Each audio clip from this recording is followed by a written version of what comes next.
এখন কিন্তু আমার সব আপুরাই কম বেশি সেলাই কাজটা পছন্দ করেন, তাই না? তবে কেউ বুঝে শুনে সেলাই করেন, সেলাইয়ের ফিনিশিংটা অনেক ভালো আসে। আবার অনেকে না বুঝে সেলাই করেন। যারা সেলাই কাজে নতুন, বোঝেন না, তাদের জন্য সুন্দর একটা টেকনিক শেয়ার করে দিচ্ছি আজকে। আমি সবসময় প্লাজোতেই কিংবা জামার পায়েরে কীভাবে লেস সেট করি সেই টেকনিকটাই আপনাদের সাথে শেয়ার করে দিচ্ছি আজকে। তো দেখতে পাচ্ছেন ফ্রন্ট পার্ট কাপড়ের উপরে আমি লেসটাকে উল্টা বসিয়েছি, তারপরে কিন্তু 1 ইঞ্চির মতো কাপড় রেখে তারপর ভাঁজ করে কাপড়টাকে সেলাই করে নিচ্ছি লেসের উপরে। তো দেখতে পাচ্ছেন এখন একটা সাব সেলাই দিয়ে নিব। তো এভাবে যখন লেসটা সেট করবেন তখন কিন্তু সেলাইয়ের ফিনিশিংটা অনেক বেশি ভালো আসবে, একদম টেলার্সদের মতো করে।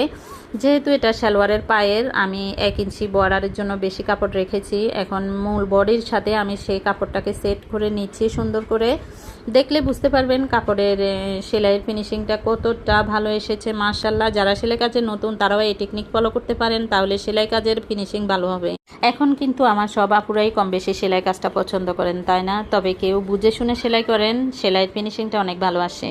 আবার অনেকে না বুঝে সেলাই করেন। যারা সেলাই কাজে নতুন, বোঝেন না, তাদের জন্য সুন্দর একটা টেকনিক শেয়ার করে দিচ্ছি আজকে। আমি সবসময় প্লাজোতেই কিংবা জামার পায়েরে কীভাবে লেস সেট করি সেই টেকনিকটাই আপনাদের সাথে শেয়ার করে দিচ্ছি আজকে। তো দেখতে পাচ্ছেন ফ্রন্ট পার্ট কাপড়ের উপরে আমি লেসটাকে উল্টা বসিয়েছি, তারপরে কিন্তু 1 ইঞ্চির মতো কাপড় রেখে তারপর ভাঁজ করে কাপড়টাকে সেলাই করে নিচ্ছি লেসের উপরে। তো দেখতে পাচ্ছেন এখন একটা সাব সেলাই দিয়ে নিব।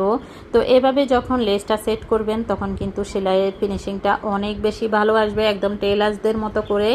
যেহেতু এটা সালোয়ারের পায়ের, আমি 1 ইঞ্চি বর্ডারের জন্য বেশি কাপড় রেখেছি। এখন মূল বডির সাথে আমি সেই কাপড়টাকে সেট করে নিচ্ছি সুন্দর করে। দেখলে বুঝতে পারবেন কাপড়ের সেলাইয়ের ফিনিশিংটা কতটা ভালো এসেছে। মাশাআল্লাহ, যারা সেলাই কাজে নতুন তারাও এই টেকনিক ফলো করতে পারেন, তাহলে সেলাই কাজের ফিনিশিং ভালো হবে।